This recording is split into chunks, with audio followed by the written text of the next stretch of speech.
Buenas noches, queridos hermanos, amigos, en esta noche de invierno, fría, lluviosa, por lo menos aquí en la Araucanía tenemos un temporal. Algunos me mandaron mensajes que estaban sin luz, no sabían si iban a poder conectarse, pero esperemos que sí, que les vuelva la luz, porque Jesús es la luz de nuestra vida. Vamos a comenzar esta clase de hoy día. Nuestros amigos Bárbara y Frank van a estar conduciéndonos en un tiempo de alabanza y adoración, preparando nuestros corazones para las profundas reflexiones sobre la vida que nos trae el libro de Eclesiastés. Así que les doy el paso para Barbie y Frank. Bueno, Señor, te agradecemos porque es en tu presencia, Señor, donde nosotros somos fortalecidos, es en tu presencia, Señor, donde se renuevan nuestras fuerzas, donde podemos, Señor, beber de la fuente, Señor, de vida eterna que eres tú. Señor, meditaba estos días en esta palabra donde dice, ¿a quién iremos? ¿A dónde iremos? Si solo tú tienes palabras de vida. Señor, y aquí estamos, Señor, para recibir estas palabras de vida que tú tienes para nosotros. Señor, gracias por lo que estás haciendo, Señor, por lo que nos has hablado a través de cada libro, Señor, a medida que vamos haciendo los trabajos, cada código de color. Cuando vamos descubriendo, Señor, vamos descubriendo lo que dice la palabra y también tu carácter, Señor, y tus propósitos para nuestras vidas. Somos confrontados, Señor, pero por sobre todo podemos disfrutar de quién eres tú. Señor, en el nombre de Jesús, dejamos de lado toda distracción, Señor, cualquier cosa que sea contraria a tu presencia, en el nombre de Jesús. Señor, declaramos tu presencia en medio nuestro, Señor. Jesucristo, reinas con poder, soberano, victorioso Rey. Ni la muerte pudo detener tu poder para vencer. Dios de lo imposible, te adoramos, eres invencible, soberano, tuya es toda la gloria, tuyo es todo el honor.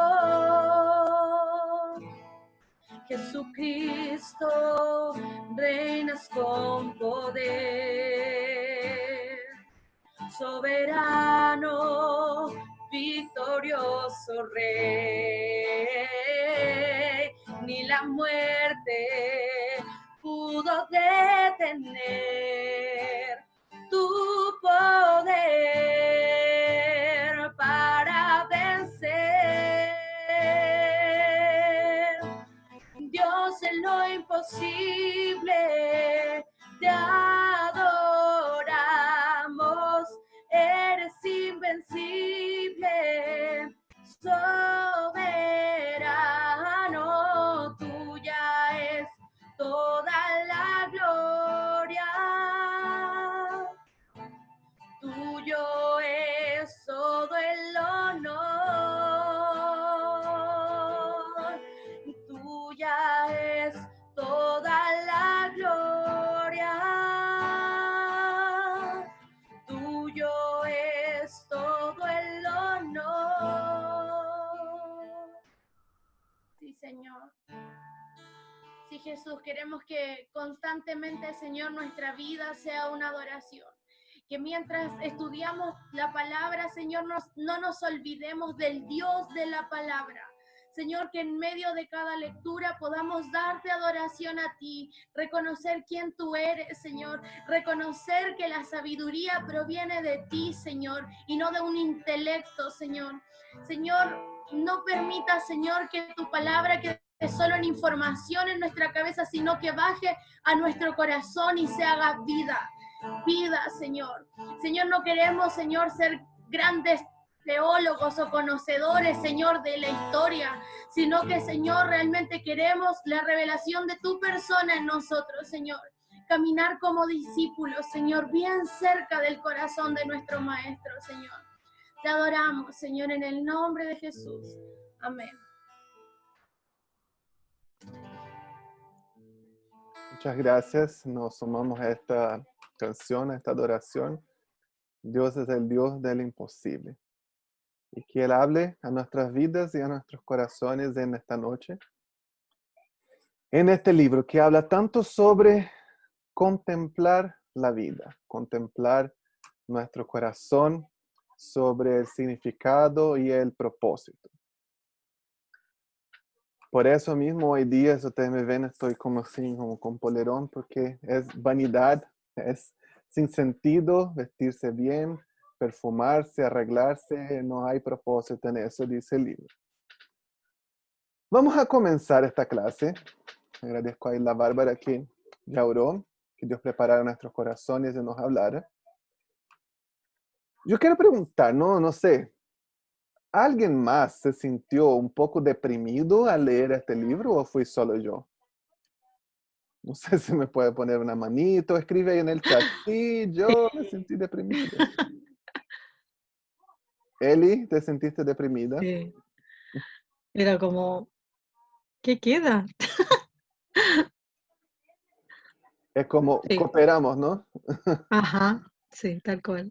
Estamos mal, no nos queda nada. Entonces, o sea, ¿qué más podemos hacer? Hay que poner, quizás no deprimido, pero muy confundido con algunas partes. Todo sí fue raro. Lisette amó el libro, pero ¿te sentiste deprimida de alguna manera por el libro? Así como, hoy, qué triste, como que no hay sentido en esta vida, lo que queda, vamos a morir. Nosotros tenemos que entender, yo siempre hablo eso, tenemos que entender cómo funciona la literatura. Es lo mismo, yo no puedo ir a mirar, no sé, imagínate, yo voy a leer un libro, una novela, un romance. Yo no puedo ir a leer el romance esperando reírme. O no puedo leer un drama esperando tener miedo, ¿no? Si uno va a leer el drama, tiene que... Tu expectativa es que vas a llorar. O lo mismo con una película, ¿no? Yo voy a, no sé, voy a salir cuando hay los pololos, voy a salir con la polola, vamos a ver una película. Ay, ¿qué película vamos a ver? Una de terror, así, no sé, La posesión de Annabelle. No, porque como uno tiene que entender cómo funciona y necesitamos entender la perspectiva del libro de Eclesiastés. Y es un libro que habla mucho sobre el sentido de la vida. ¿Cuál es el sentido de la vida? Eso es la gran pregunta. Y yo quiero hacer una actividad aquí con ustedes. Yo les voy a poner aquí en el chat un link. Pinchen ese link y les va a abrir un sitio, se llama Menti. Y ustedes van a escribir, va a estar ahí esta pregunta, ¿cuál es el sentido de la vida? Y ustedes van a escribir ahí dos cosas que para ustedes es el sentido de la vida. Y vamos a ver cómo va apareciendo aquí en nuestra pantalla. Ahí está. Pueden abrir el link y comenzar a escribir cuál es el significado o el sentido o el propósito de la vida. Por si alguien tiene alguna duda o no consigue hacer alguna cosa, puede decirme también. Y ahí nosotros le ayudamos. Ahí ya están apareciendo algunos, miren. Servir a Dios, conocer a Dios, no tiene sentido. Amar a Dios, guardar su palabra, adorar a Dios, tener a Dios. Alguien está rayando la pantalla.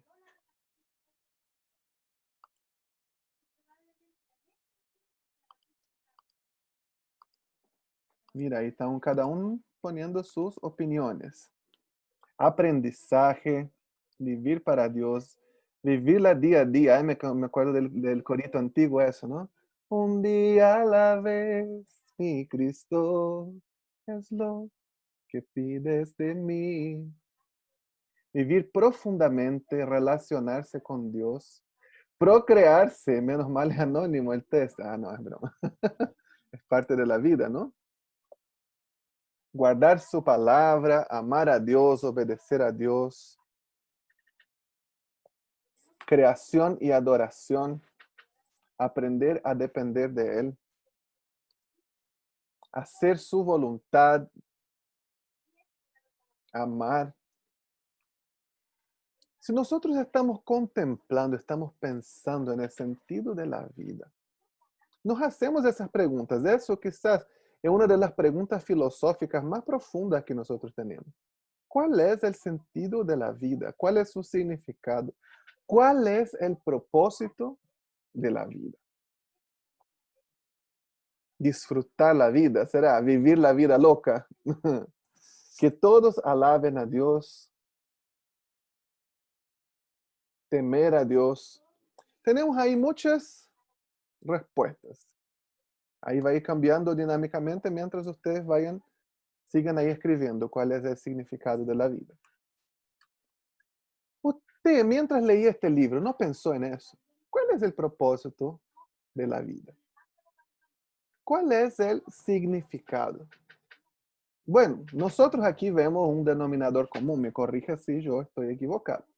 Pero la mayoría aquí puso que el significado tiene que ver con Dios, ¿cierto? Vivir para Dios, conocer a Dios, servir a Dios, adorar a Dios, obedecer los mandamientos de Dios. Yo estoy viendo, yo no estoy inventando, estoy leyendo lo que ustedes mismos pusieron ahí, que todos alaben a Dios, temer a Dios, cumplir su propósito. Hay muchas otras cosas también, ¿no? Pero la mayoría de las cosas que pusieron ahí, honrar a Dios, tiene que ver con Dios, ¿sí? Pero ahora, a veces existe una diferencia en las cosas que nosotros creemos y en las cosas que nosotros hacemos, ¿verdad? Y no debería ser así, sino que nuestras creencias, nuestros valores deberían dictar, deberían regir la manera como nosotros actuamos. Pero vemos que en nuestra iglesia moderna, en los cristianos del siglo XXI, en el mundo postmoderno, hay una discrepancia entre aquello que nosotros creemos o aquello que nosotros decimos creer y aquello que nosotros realmente hacemos. La mayoría aquí puso, ¿cuál es el significado de la vida? Disfrutar de la palabra, aprender a Dios, disfrutar de la vida, servir a Dios. Casi todo el mundo puso que tenía que ver con Dios. ¿Sí? Amén, glorias que ustedes pusieron eso. Qué bueno que piensen así. Pero ahora yo les pregunto, ¿cuántos de ustedes que pusieron ahí, la mayoría puso algo de Dios? Las cosas de Dios son su prioridad. Es una buena pregunta, ¿cierto? Muchos ahí pueden servir a Dios, amar a Dios, pero en mis decisiones, cuando yo tengo que decidir dar tiempo a algo o quitar tiempo de algo, ¿qué es lo que yo quito el tiempo primero? ¿Del ocio, de las redes sociales, de Netflix, o yo quito el tiempo de las cosas de Dios?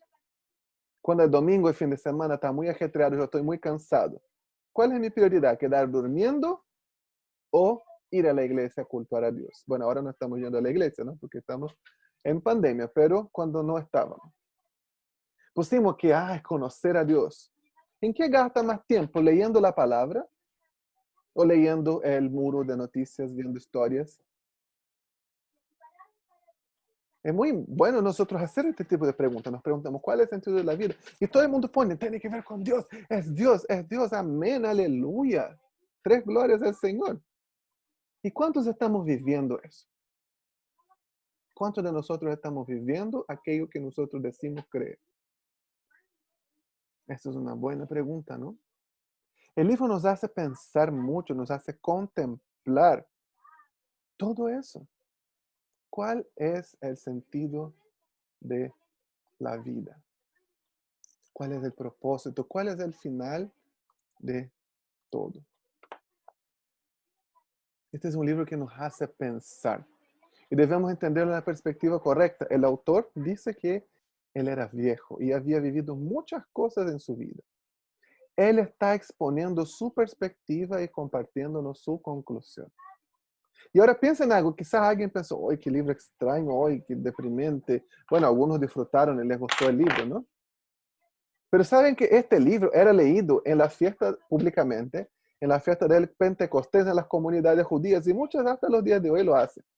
La fiesta de Pentecostés, perdón, de los tabernáculos, me confundí, es la fiesta más alegre de los judíos. Yo comparo que suele ser como nuestro 18 aquí en Chile. La gente hace cabañas, también es conocido como fiesta de las cabañas, enramadas, y viven las enramadas, hacen fiesta, comen, bailan, porque ellos celebran la salida de Egipto. Es como recuerdan el tiempo que fueron peregrinos por el desierto viviendo sostenidos por Dios. Y es una fiesta muy alegre, es una fiesta muy, no sé, muy celebrada, una fiesta muy importante para el pueblo judío. Y ellos leen este libro. Eso significa que ellos ven ese libro desde una perspectiva alegre, no una perspectiva trágica o dramática o pesimista. Y nosotros deberíamos entender también para poder hacerlo de la misma manera. ¿Cuál es entonces el verdadero sentido de la vida? Espero, hermano, que el Señor hable a su vida y muestre cuál es el verdadero sentido y cuál es el verdadero propósito que Él tiene y que nosotros podamos llegar a vivirlo, a cumplir el verdadero significado que tiene la vida. Que no perdamos tiempo, como el mismo libro dice, corriendo detrás del viento, sino que podamos vivir para Él, haciendo las cosas que realmente son dignas y valen la pena. Oremos al Señor. Padre, muchas gracias por este libro, muchas gracias porque tú nos hablas y nos confrontas. Señor, prepara nuestro corazón para esta verdad. Prepara nuestro corazón para este libro, para esta contemplación, para esta reflexión. Confronta nuestro corazón. Saca las intenciones o los motivos que están ahí bien profundos en el interior. Y habla con nosotros. En el nombre de Jesús. Amén. Bueno, vamos a tratar de entender un poquito el significado de este libro. Nosotros vemos ahí que este libro es parte de una colección una serie de libros que nosotros llamamos la literatura sapiencial. En los links de los videos que yo les mandé también salía ahí 3 videos sobre los libros de sabiduría. Sapiencial tiene que ver con eso, ¿no? La sapiencia, la sabiduría. ¿Y cuáles son estos libros de literatura sapiencial? Son los libros de Proverbios, Eclesiastés y el libro de Job. Además de esos 3 libros, hay muchos otros libros que también enseñan sabiduría. Hay muchos salmos que son conocidos como salmos sapienciales y muchos otros textos que nosotros podemos encontrar enseñanza de sabiduría también dentro de otros libros de la Biblia, dentro de las narrativas, dentro de los profetas. Hay mucha sabiduría en todas partes, incluso en el Nuevo Testamento. Pero está esta categoría de libros escritos en poesía hebraica que son los libros de literatura sapiencial. Y son esos 3 que yo les mencioné. En el video del Proyecto Biblia mencionaba, ¿no?, que el libro de Proverbios es como una joven maestra, el libro de Eclesiastés es como un crítico de mediana edad, y el libro de Job es como un viejo, ¿no?, ya un señor, un anciano, que ha vivido muchas cosas, y cada uno de ellos da su perspectiva sobre la sabiduría. Pero les hago otra pregunta. ¿Qué es la sabiduría? Yo les voy a compartir aquí, va a aparecer en su pantalla, una encuesta. ¿Qué es la sabiduría? Y les va a dar varias opciones. Y ustedes deben marcar qué es lo que ustedes creen que es la sabiduría. Imagino que ya apareció ahí en sus pantallas. Pueden comenzar a responder.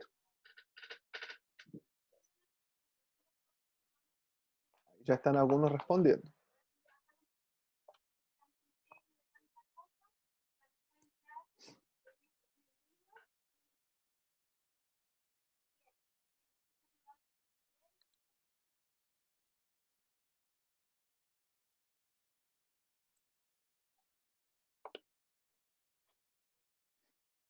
Me parece que se cerró. Voy a volver a hacer. Ya. Voten ahí rapidito. ¿Qué es la sabiduría?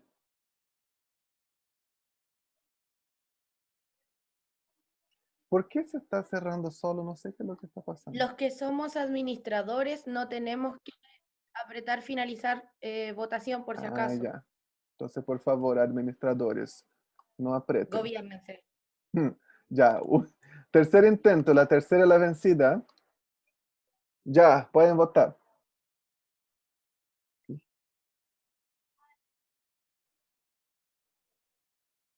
Ahora sí.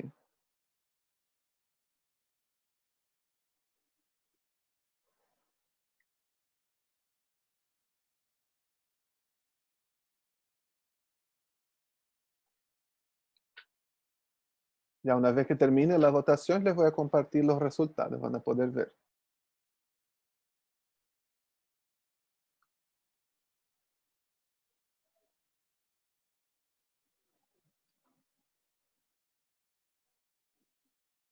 Ya faltan poquitos.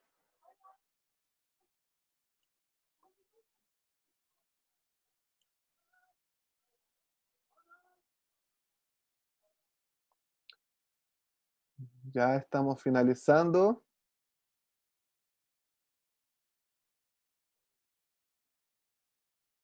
Finalizada la encuesta. Vamos a compartir los resultados. ¿Están pudiendo ver ahí entonces qué es lo que respondieron? ¿Qué es la sabiduría?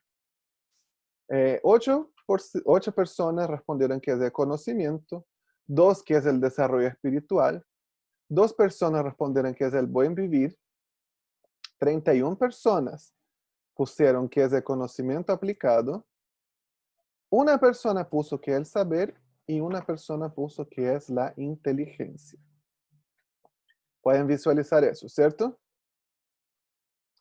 ¿Saben ustedes, según la literatura hebrea, según el pueblo de Israel, qué es la sabiduría? La sabiduría, la mejor definición es el buen vivir. Ah, uno de los perdedores. El conocimiento aplicado también tiene el concepto de la sabiduría, ¿no? Pero ¿por qué es el buen vivir? ¿Por qué se escribieron esos libros? ¿Por qué se escribió el libro de Proverbios? El libro de Proverbios da consejos prácticos de qué es lo que nosotros debemos hacer para tener una buena vida. No una buena vida me refiero que yo tengo plata, yo compro lo que yo quiero, yo hago. No en este sentido el buen vivir. El vivir bien de acuerdo a los parámetros de Dios. El trabajar y disfrutar de su trabajo, el tener buenos resultados, tiene que ver eh, con la buena crianza de sus hijos, tiene que ver con hacer bien las cosas, con manejar bien las finanzas. Ese es el buen vivir. Para eso se escribieron esos 3 libros, para eso fueron compartidos, para que a la gente de Israel pudiera saber cómo tomar buenas decisiones para su vida, cómo tener una buena vida diaria, cómo adorar a Dios correctamente, cómo manejar bien sus finanzas, sus relaciones familiares, sus relaciones amorosas, sus bienes, sus posesiones. Para un hebreo, la sabiduría no tiene nada que ver con el conocimiento. Tiene que ver con vivir bien de acuerdo al conocimiento que yo tengo. Y eso es lo que nosotros necesitamos aprender. ¿Cómo podemos vivir bien? De acuerdo al conocimiento que nosotros poseemos.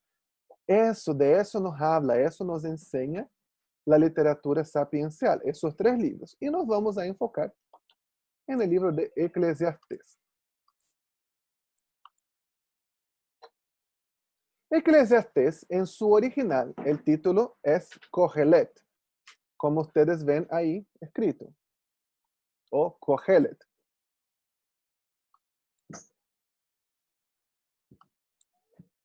Kohelet, en hebreo, significa aquel que convoca una asamblea. Puede ser, viene de la raíz kahal, que significa asamblea o congregación. Podríamos decir un culto, ¿no? Una reunión de personas. Entonces, Kohelet es traducido en la versión que nosotros tenemos en la Reina Valera como el maestro. ¿Qué es? Es aquel que habla, aquel que preside la asamblea. En la Reina Valera lo traduce como el predicador. En otro momento, en la traducción del Antiguo Testamento al griego, que es la Septuaginta, lo pusieron Eclesiastes, que también significa lo mismo. Viene de la raíz eclesia, que es congregación o asamblea. Para nosotros, todas las veces que en el Nuevo Testamento sale eclesia, se traduce como iglesia. De ahí viene nuestra palabra iglesia, que nada más es que una reunión, una congregación de personas. Y Eclesiastes es el que preside la asamblea. Y cuando tradujeron a los idiomas modernos, al español, al portugués, ellos mantuvieron el título griego, lo transliteraron, ¿no? Mantuvieron el título griego y solamente lo escribieron cada uno en su idioma moderno.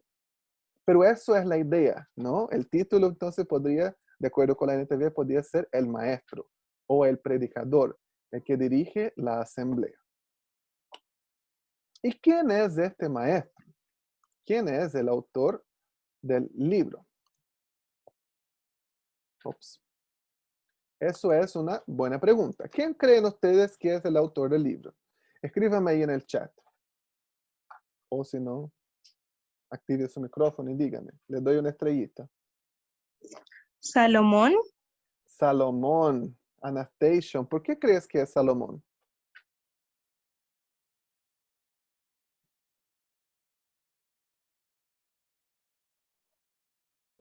Revelación divina, Tulio. No, mentira. Bueno, Era el hijo de David. era el hijo de David, dice la Carito Jofré. Sí, es que en el versículo 1 dice eso, de Ujú. Eclesiastés, que era hijo del rey David y Ya. gobernante de Jerusalén. No Bueno, dice que pero Salomón, pero dice que hijo del rey David, entonces yo me imaginaba eso. ya. Aquí Bárbara comenta en el chat que el autor no es el maestro. ¿Será que no? Primero, pensemos en algunas cosas. David, ¿cuántos hijos tuvo? Muchos hijos. Si no me equivoco, segundo de Samuel da el árbol genealógico de la familia de David y él tuvo 17 hijos. Era bastante, ¿no? Y eso porque era ocupado, éramos rey de Israel, tenía muchas guerras, muchas cosas que hacer. Entonces, David tuvo 17 hijos. Dice solamente hijo de David, no dice que era Salomón. Y además, la palabra hijo en el hebreo es utilizada no solamente para decir hijo directo, sino también puede ser utilizada para definir descendiente, ¿no? Por ejemplo, dice que Jesús es hijo de David. Jesús no era hijo de David, pero era descendiente, era del linaje de David. O los judíos decían, nosotros somos hijos de Abraham, porque eran descendientes de Abraham. La palabra también puede ser utilizada para definir descendiente. Pero hay muchas otras evidencias. Nos dice que era hijo de David y dice que fue rey en Jerusalén. Dice que no se privó de ningún placer en su vida, que tuvo mucha riqueza, que tuvo mucha sabiduría, que tuvo caballos, que tuvo de todo en la vida. Entonces, el mejor candidato para haber sido escrito este libro realmente es Salomón, porque cumple con todos los requisitos. Hijo de David, rey en Jerusalén, fue muy sabio, tuvo todo lo que se le antojó en la vida, no se privó de nada. Y entonces pudo realmente haber sido Salomón. La tradición judía lo atribuye a Salomón y no hay algunos dicen que no, que fue, no, como que su reflexión no calza con su estilo de vida. Podía ser, ¿no?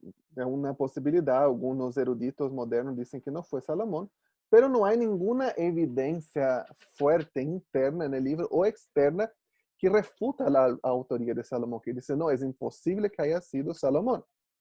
No, por ejemplo, en el módulo pasado nosotros estudiamos Cantar de los Cantares, y ahí vimos que generalmente se asume, es Salomón, pero hay varios elementos internos que muestran que pudo no haber sido Salomón. Salomón nunca aparece en primera persona en el libro de Cantares, siempre aparece como en tercera persona, como un personaje que lo están observando. Y hay algunas otras evidencias. Pero en Eclesiastés no hay nada que refuta, ¿no? Que comprueba que no fue Salomón. Por ende, él es el candidato más fuerte de haber sido el escritor del libro. Además, el periodo del reino de Salomón fue un periodo de intensa actividad literaria en Israel. Fue un periodo de mucha sabiduría y los demás libros de sabiduría, gran parte de los salmos fueron escritos en este periodo. Israel fue conocida no solamente como una nación rica y próspera financieramente, sino también como una nación, un centro de sabiduría, no un centro de estudios, de investigaciones, un centro de descubiertas científicas. Nosotros vemos en el libro de Reyes, después yo les puedo mandar todas las citas, no tenemos tiempo de ver, pero en el libro de Reyes menciona que Salomón, él fue muy sabio y que él escribió muchos cánticos, escribió muchos proverbios, además escribió sobre animales, sobre pájaros, sobre botánica. Entonces hubo intensa actividad intelectual y literaria durante el reinado de Salomón. De hecho, en el libro de Reyes también menciona que venían gentes de todo el mundo para conocer la sabiduría de Salomón, para discutir con él. Y entre ellos menciona la reina de Seba. Se cree que era un reino en ese tiempo en la parte sur de Arabia, de la península arábiga, en lo que hoy día podría ser Omán o los Emiratos Árabes Unidos. Entonces, Salomón es el mejor candidato y no hay ninguna evidencia que lo refuta completamente. Ahora hay algo interesante que Bárbara puso ahí, ¿no? Pero el autor no es el maestro. ¿Será que el autor es el maestro o no? ¿Qué piensan ustedes? Porque vemos que una parte habla del autor y después habla del maestro, ¿no? Como si fueran dos personas diferentes. ¿Qué creen ustedes?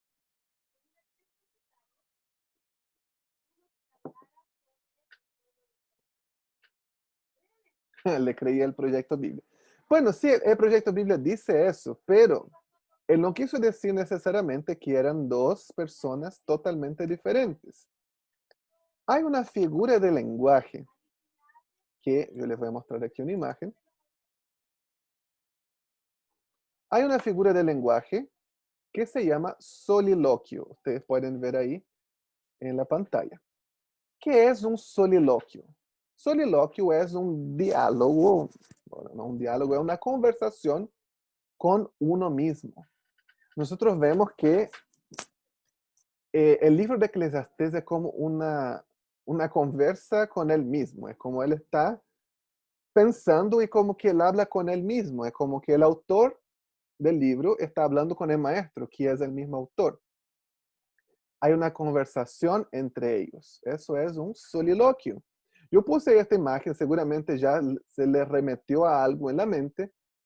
Un soliloquio moderno muy conocido está en un libro de William Shakespeare, uno de los grandes poetas de la literatura inglesa. Quizá nosotros aquí en Latinoamérica no lo leemos mucho, pero ya todos ya han escuchado hablar de William Shakespeare. No escribió varios libros muy famosos, y uno de sus obras más conocidas es un libro que se llama Hamlet. Y en ese libro Hamlet está el famoso soliloquio en que él, Hamlet, agarra un cráneo y comienza a conversar con él mismo. Y su famoso diálogo es ser o no ser. Y aquí la cuestión, y aquí la pregunta, y aquí el tema. Es una de las obras de soliloquios más conocidos de la historia. Y nosotros vemos un soliloquio también en el libro de Eclesiastés. No es el mismo que un monólogo. Un monólogo puede ser, por ejemplo, en un show, una performance. Hoy en día hay muchos monólogos como los stand-ups, comedy o otros tipos de stand-up. Eso es muy común, pero es diferente. Un soliloquio es como un diálogo, no un diálogo, no porque es una sola persona. Es una conversación profunda o dramática de una persona con sí mismo. Entonces está esta comunicación. Es similar el soliloquio con el monólogo, pero son diferentes. El soliloquio es una conversación, una comunicación profunda o dramática con uno mismo. Y es lo que nosotros vemos. El autor, que es también el maestro, está hablando con él mismo. No es que él está hablando solo, él está dialogando con él mismo. Y de repente él ve y dice, y las personas dijeron. Entonces son todos una conversación interna que él está exponiendo sus pensamientos, su experiencia de vida. Eso es un soliloquio y eso es lo que él está haciendo en el libro de Eclesiastés. ¿Queda claro? ¿Consiguen entender eso?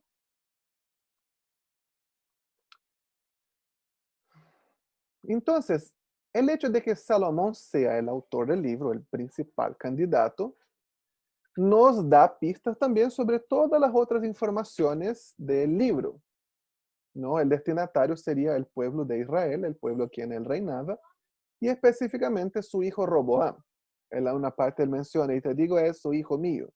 Así como el libro de Proverbios también varias veces sale mencionado esta escucha, oh hijo mío. No era directamente y solamente para Roboam, pero también podría ser uno de los destinatarios principales. Pero fue escrito también para el pueblo de Israel. Siendo así, el origen sería Jerusalén. Él menciona varias veces la ciudad de Jerusalén en el libro. Y la fecha sería el tiempo del reinado de Salomón, que es del año 970 al 930 a.C. ¿Okay? El año 970 al año 930 a.C. Podemos poner esta fecha más amplia, aunque queda evidente en el libro, él dice que es viejo, entonces que este libro fue escrito en los últimos años del reinado de Salomón, no fue al comienzo. Entonces eso nos queda muy claro. Algunos quizás ustedes pueden leer en algunos comentarios, en algunas partes van a poner de 940, 930, 931, van a poner una fecha así. Pero para hacer una fecha más amplia ponemos todos los años de reinado de Salomón, sus 40 años, que fueron del 970 al 930. El estilo literario ya hablamos bastante sobre él, ¿no? Es una literatura sapiencial y un soliloquio.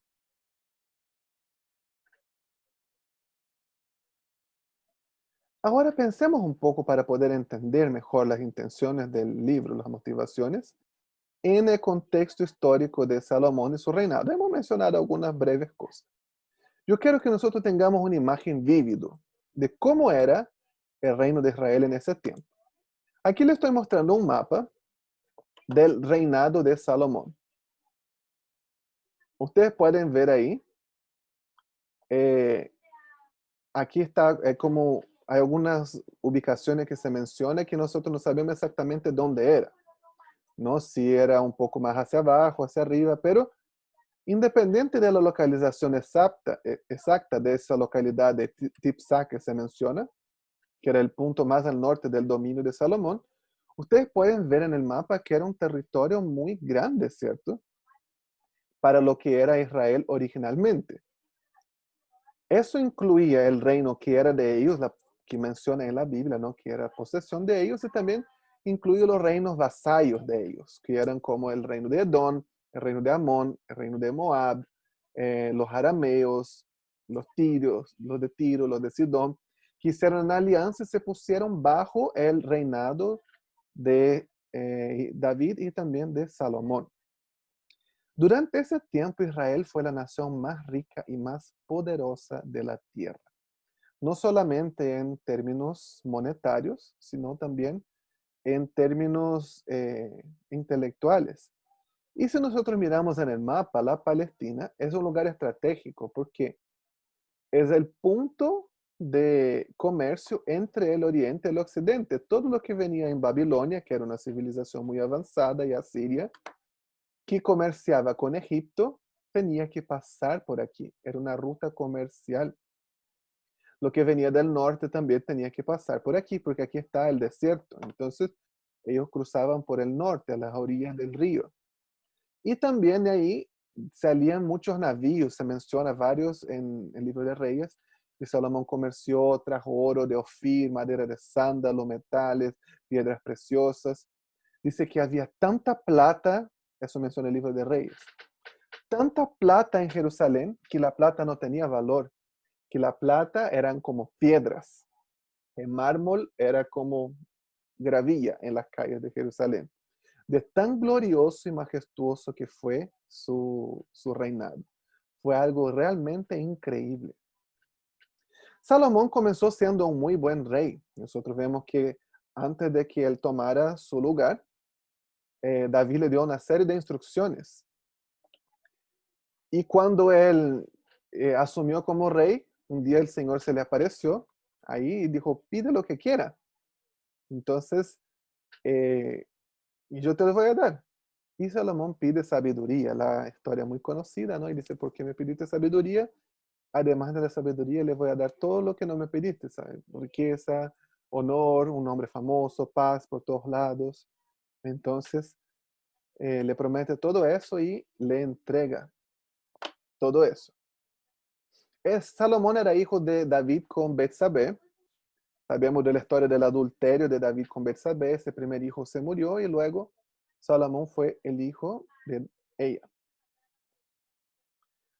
Salomón significa pacífico y hubo en su reinado paz por todos lados. Salomón no hizo ninguna batalla, hizo alianza con muchos otros pueblos, muchas otras naciones, pero no hubo guerra.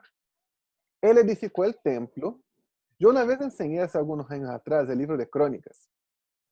Y yo me tomé el tiempo, el libro de Crónicas da muchos detalles sobre cuántos kilos de oro se usó en el templo, cuántos kilos de plata, cuántos kilos de bronce, cuántos kilos de hierro, cuánto de madera de cedro, cuánto de mármol. Y yo hice un cálculo. Yo agarré, hice más o menos una cobertura, es todo aproximado, ¿no? Obviamente. Pero yo vi cuántos kilos de oro se utilizaron en el templo, que salía ya tantos talentos de oro, cuánto sería eso en kilos. Lo mismo con la plata, con el bronce y con el hierro.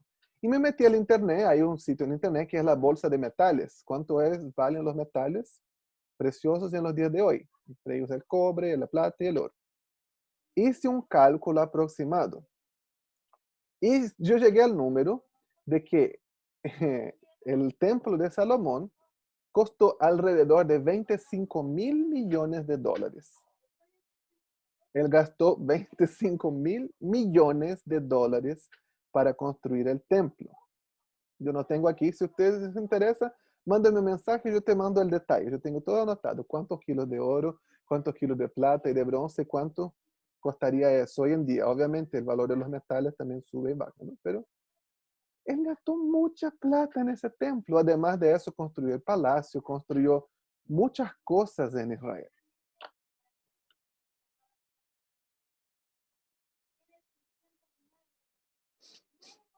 Él se tornó famoso. Y hay un texto muy interesante. Eso vamos a leer lo que está en Deuteronomio 17, del 14 al 20. Deuteronomio 17, del 14 al 20. Yo voy a leer aquí. Escúchelo. Dice así. Estás por entrar en la tierra que el Señor tu Dios te da. Cuando tomes posesión de ella y te establezcas ahí, tal vez se te ocurra pensar, deberíamos tener un rey para que nos gobierne, tal como tienen las naciones que nos rodean. Si tal cosa sucediera, asegúrate de designar como rey al hombre que el Señor tu Dios elija. Tendrás que nombrar a un hermano israelita. No podrás ser un extranjero. El rey no deberá construir grandes establos para sí, ni enviar su gente a Egipto para comprar caballos, porque el Señor te ha dicho, nunca vuelvas a Egipto. El rey no deberá tomar muchas esposas para sí, porque ellas apartarán su corazón del Señor. Tampoco deberá acumular para sí grandes cantidades de oro y plata. Cuando se siente en el trono al reinar, deberá producir una copia de este conjunto de instrucciones en un rollo, en presencia de los sacerdotes levitas. Tendrá esta copia siempre consigo y la leerá todos los días de su vida. De esta manera aprenderá a temer al Señor su Dios al obedecer todas las condiciones de esta serie de instrucciones y decretos. La lectura diaria impedirá que se vuelva orgulloso y actúe como si fuera superior al resto de sus compatriotas. También impedirá que se aparte de los mandatos en lo más mínimo. Además, será una garantía de que él y sus descendientes reinarán por muchas generaciones en Israel. Wow, ese texto es muy power, ¿no? En Deuteronomio, ellos aún no eran una nación y Dios ya les dijo, un día a ustedes se les va a ocurrir un rey y el rey tiene que ser así. ¿Y qué dice? Que no acumule caballos ni comerse con Egipto, que no tenga muchas mujeres, que no tenga mucha plata ni mucho oro, y que lea la palabra de Dios todos los días. ¿Qué es lo que hizo Salomón? Primera esposa de Salomón fue la hija de Faraón, y comenzó a importar caballos de Egipto. Caballos significaban poderío militar, poder bélico. ¿Qué hizo también? Se casó con muchas mujeres. Dice que él tuvo 700 esposas y 300 concubinas. Como si no fuera suficiente, las 700 esposas tenían más concubinas. Tuvo muchas mujeres. Acumuló, dice que hacía expediciones, mandaba navíos para buscar oro, plata, piedra preciosa, fortuna y fortuna y fortuna. Y bueno, seguramente él leyó la ley del Señor, meditó en ella, pero no durante toda su vida, porque el libro de Reyes dice que al final, nunca dice que él dejó de creer en Dios, pero dice que para agradar a sus mujeres él comenzó a adorar a los dioses de Amón, de Moab, a los dioses de Edom y de todas las naciones que él había, con mujeres que él se había casado. Todas las advertencias en Deuteronomio que dice que el rey no debe hacer, Salomón lo hizo. Y dice que esa idolatría que él trajo a Israel provocó la ira del Señor y provocó que el reino se dividiera después de su muerte. Salomón, al ser un hombre tan sabio, también cometió un error tan básico que estaba tan bien advertido. Lea con esta ley todos los días de tu vida. Eso te va a impedir de pecar, te va a impedir de apartarse.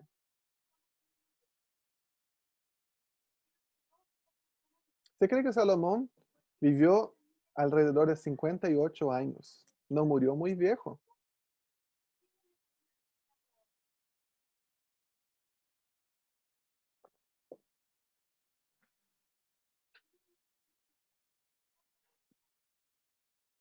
Julio, ¿Sí? ¿te puedo hacer una consulta? Claro que sí. Lo que pasa es que tú dices ahí que, claro, que Salomón hizo todo lo que Dios en algún momento dijo que no hicieran, ¿no es cierto? En el caso de cuando tuvieran reyes. Entonces, ¿por qué siempre se menciona como, o sea, yo lo veo así, como el rey sabio, si al final no ejerció tanta sabiduría, po? Ujú, No hizo lo que el Señor mandó como para que ellos vivieran bien en algún momento, para mantener ese claro. bienestar. Entonces, claro, quizás que en un principio sí fue sabio en algunas cosas, pero no fue durante todo su periodo lo que lo destacó, po. Ujú. Claro, tenemos que entender cómo fue escrito el libro de Reyes también. El libro de Reyes fue escrito desde una perspectiva profética. Fue escrito por un profeta. ¿Y cuál era el rol de los profetas? Anunciar la palabra de Dios y exhortar a que volvieran al pacto. Entonces un profeta, al analizar la vida de Salomón, dice, sí, él comenzó bien, pero él abandonó, no obedeció las leyes de Dios al final de su vida. Pero si nosotros miramos desde una perspectiva política o civil, sí fue un rey muy sabio, hizo Israel una nación muy fuerte, una nación muy poderosa, pero no terminó así sus días. Nos deja la incógnita, ¿no? El libro de Reyes nunca menciona que Salomón se arrepintió de haber traído la idolatría a Israel. De hecho, algunos teólogos dicen que Salomón murió apartado de Dios. Pero tenemos el libro de Eclesiastés, que vemos que él muestra que todo lo que vivió, que no supuestamente la autoría de Salomón, no valió la pena. Y llegó a la conclusión, lo único que vale la pena es vivir una vida bajo el temor de Dios. Entonces Salomón sí fue sabio, sí falló al final de su vida, pero también vemos ahí la gran misericordia de Dios en ver las cosas buenas a pesar de nuestras fallas, ¿no? Yo creo que por eso también él es llamado un hombre sabio. Si nosotros miramos, Abraham es llamado el padre de la fe, pero cuando estaba en la tierra que Dios lo llamó, hubo hambre y él huyó a Egipto y mintió y dijo que Sara era su hermana. 2 veces lo hace, una vez en Egipto, otra vez en Canaán. Aún así se le llama el padre de la fe. Eh, Moisés dice que era el hombre más manso que jamás existió, pero vemos que Moisés mató, asesinó a un egipcio porque se le fue, se le subió la sangre. Vemos que él se enojó y Dios le mandó a hablar con la roca y él estaba cansado y golpeó la roca, rompió las tablas de la ley escritas con el dedo de Dios. Entonces Dios no nos llama de acuerdo solamente a nuestras actitudes, sino a nuestro potencial. Y es una linda muestra también del carácter de Dios, ¿no? A pesar de los errores de Salomón, él es conocido como uno de los hombres más sabios que existió. Y yo creo que es lindo ver eso del carácter de Dios. Veamos algunas cosas, algunos elementos importantes para llegar a entender el libro. Una de las palabras más repetidas y más claves en el libro es esta. En hebreo es Hevel. El video de Proyecto Biblia hablaba mucho de eso, ¿no? La Reina Valera la traduce como vanidad. Vanidad de vanidades. Todo es vanidad. En nuestra versión, la NTV dice, nada tiene sentido. Dice maestro, ningún sentido en absoluto. La palabra hebrea es Hevel. Ustedes ven ahí cómo se escribe en hebreo y cómo se translitera a nuestro idioma. ¿Qué es lo que significa Hevel? Algo interesante de los idiomas antiguos es que no son muy específicos. Los idiomas modernos son muy específicos, ¿cierto? Nosotros tenemos a veces para un concepto 3, 4, 5 palabras. Por ejemplo, en el griego, amor, había muchas palabras para amor, ¿no? Amor ágape, amor eros, amor filos, amor estorge. Y nuestros idiomas también son así. Pero hay muchos idiomas que no son idiomas específicos, entonces explican un contexto abstracto a través de un contexto real. Por ejemplo, la palabra en hebreo para arrepentimiento, para arrepentirse es exhalar. Porque cuando uno está arrepentido, uno hace como, ¿cierto? O solo yo exhalo cuando estoy arrepentido. Entonces, eso sucede mucho en el hebreo. La palabra para arrepentirse es exhalar. La palabra Hevel significa vapor o humo. ¿Y cuál es el concepto? Sin sentido, intangible. Yo no lo puedo agarrar, no lo puedo sujetar. Porque ¿qué es un vapor? Y algo como se fue. No es algo que aparece, que yo hasta lo puedo ver, pero no lo puedo agarrar, no lo puedo sujetar. Y ya desaparece y se desaparece. Entonces, eso es nada tiene sentido y que la Reina Valera traduce como vanidad. Transitorio, pasajero. Una palabra que me gusta, efímero. Bonita esta palabra. Y es una de las palabras más repetidas en el libro. Hevel se repite 37 veces en el libro. Voy a repetir, significa vapor o humo. Y como un segundo significado, algo vacío, pasajero, transitorio. La palabra bonita que me gusta, efímero. Otra expresión muy común en el libro es bajo el sol. Aparece 29 veces esa expresión en el libro. ¿Y qué es lo que significa? Esa palabra, esa expresión bajo el sol, el autor utiliza para ilustrar la vida sin Dios. No hay sentido para nada bajo el sol. O sea que todo lo que pueda suceder no tiene sentido. Todo lo que sin Dios, ¿no? Bajo el sol significa la vida sin Dios, los parámetros, los estándares humanos. Otra expresión muy común en el libro es perseguir el viento.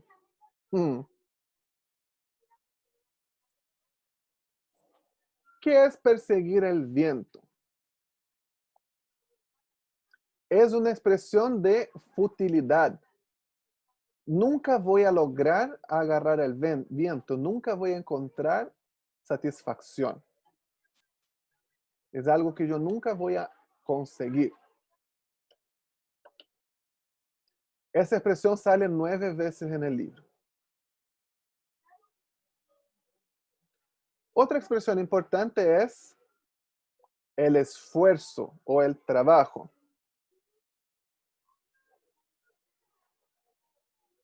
Sale 32 veces en el libro. El cansancio en el trabajo, el esforzarse, el luchar por algo, el perseguir algo. Pero sin nunca encontrar satisfacción o plenitud. Y otros dos términos importantes son temer al Señor, temor de Dios. Aparece 5 veces en el libro y disfrutar la vida 9 veces.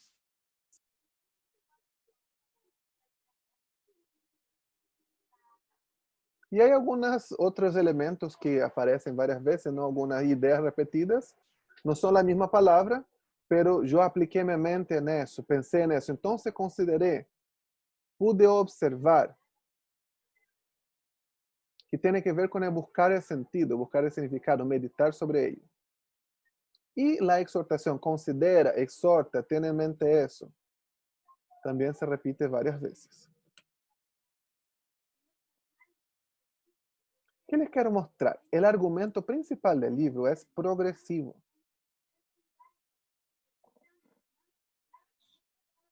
¿Qué es lo que significa la progresión? Comienza con algo y lo va desarrollando hasta llegar a una conclusión mayor. Cada uno de los libros de la Biblia va a tener una ley de composición literaria, nosotros llamamos eso, ¿no? Puede ser la repetición, la comparación, la irradiación. En el caso del Eclesiastés es una progresión. Él tiene un argumento y comienza a desarrollar este argumento.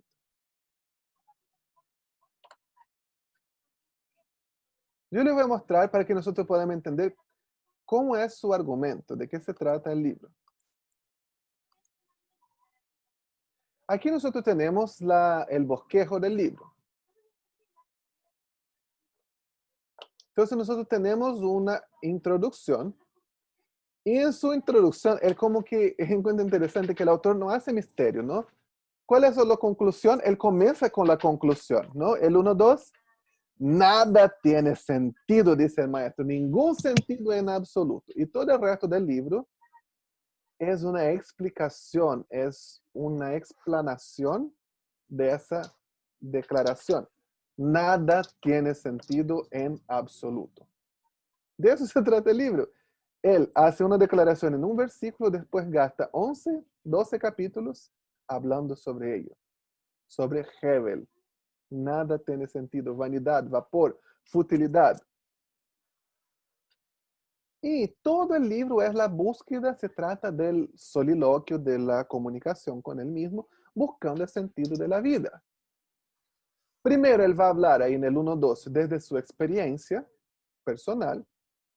Después del 3-1 él va a hablar de las cosas que él ha observado en su vida, es la mayor parte del libro. Y al final, el 11-1, él hace una exhortación a los jóvenes. Mira, desde mi experiencia, de mis observaciones, yo los exhorto, les da consejos prácticos y finalmente la conclusión. Temer a Dios es el único sentido de la vida. Así funciona el argumento del libro. Ese PowerPoint yo les voy a mandar, ¿ok?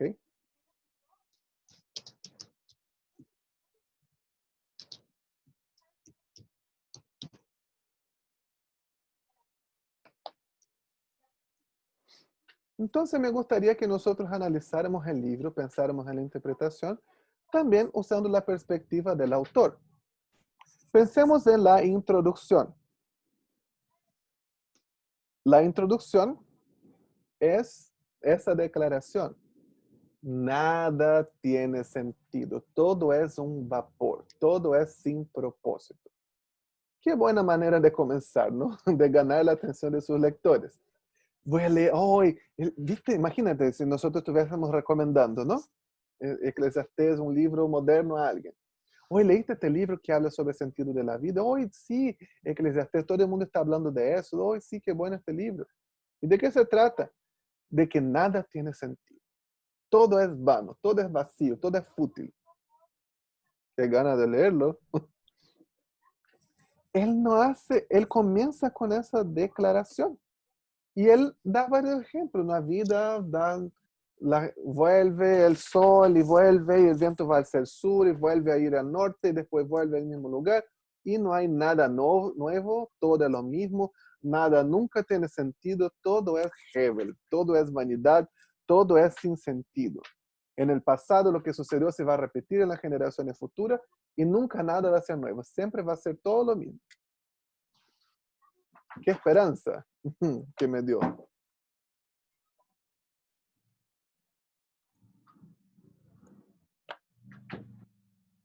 Y a partir de esta declaración comienza a desarrollar el argumento.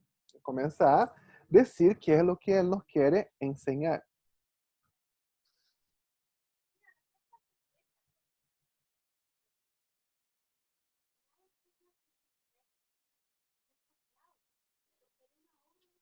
Algo interesante de la repetición, aquí en la NTV quizás nosotros no podemos ver tanto. Essa nada tiene sentido, dice el maestro, ningún sentido en absoluto. La Reina Valera dice, vanidad de vanidades, todo es vanidad. El idioma hebreo nosotros tenemos en el español, en los idiomas modernos, lo que nosotros llamamos el superlativo. ¿Qué es el superlativo?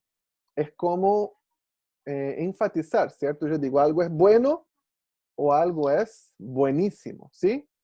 Puedes decir, es una persona lindísima, una persona linda, lindísima.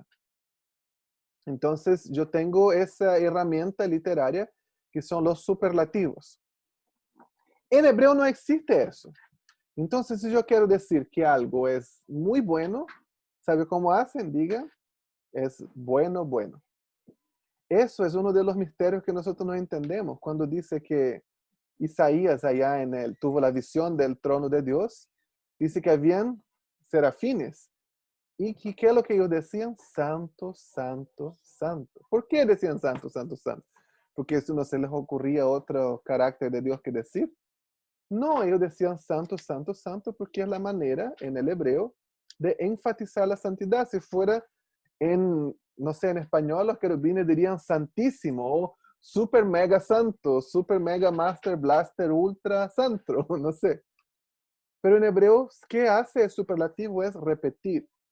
2 veces se enfatiza y lo máximo que se puede enfatizar es 3 veces.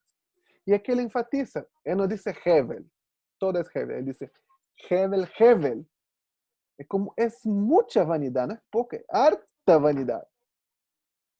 Harto vapor, la vida es mucho de eso, no es poco. Y él hace esa declaración.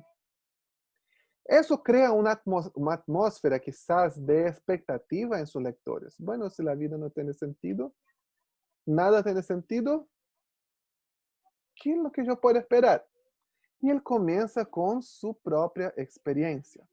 Él comienza hablando de él mismo, de su experiencia personal con la vanidad.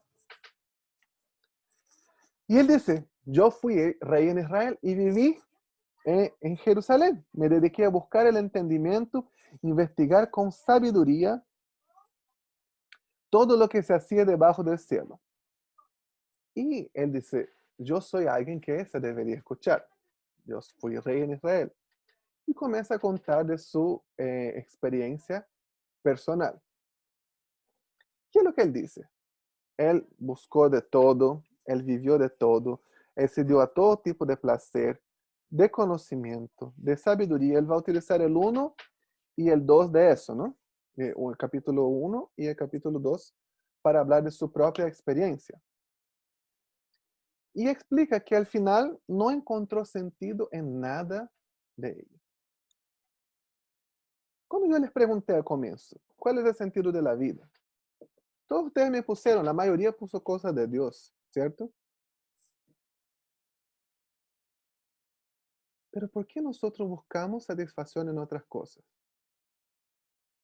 ¿Por qué para nosotros es tan más importante trabajar y tener plata que hacer un trabajo voluntario?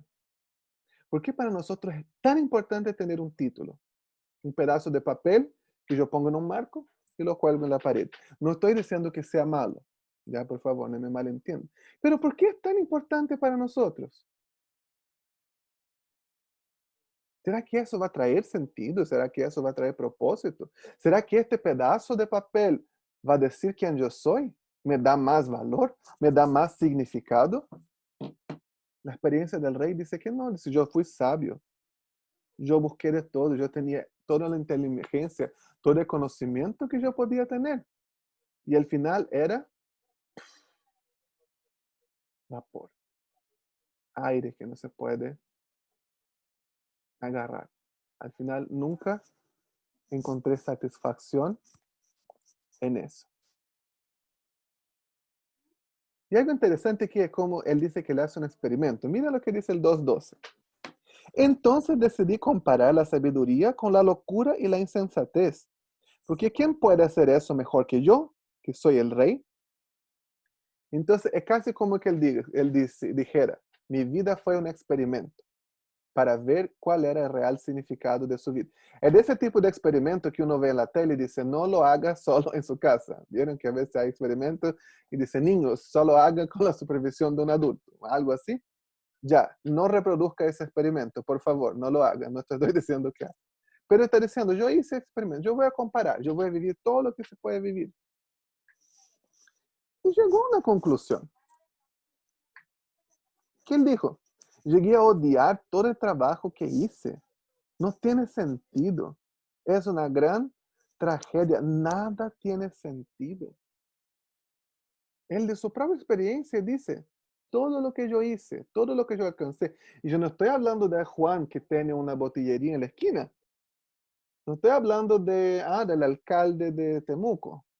No, está hablando del rey Salomón, el hombre que fue el hombre más rico de sus días, el hombre más sabio de sus días, el que tuvo más experiencias amorosas, sexuales, sensuales de todos, el que tuvo todo lo que cualquier persona podía anhelar tener.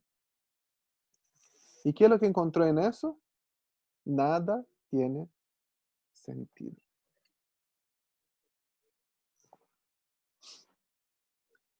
Y del 3 al 11, él va a comenzar a hablar de las cosas que él ha observado en su vida. Y él da varios, ¿no? La primera cosa que él va a hablar es sobre el tiempo. Es un texto muy conocido, ¿no? Hay tiempo para todas las cosas.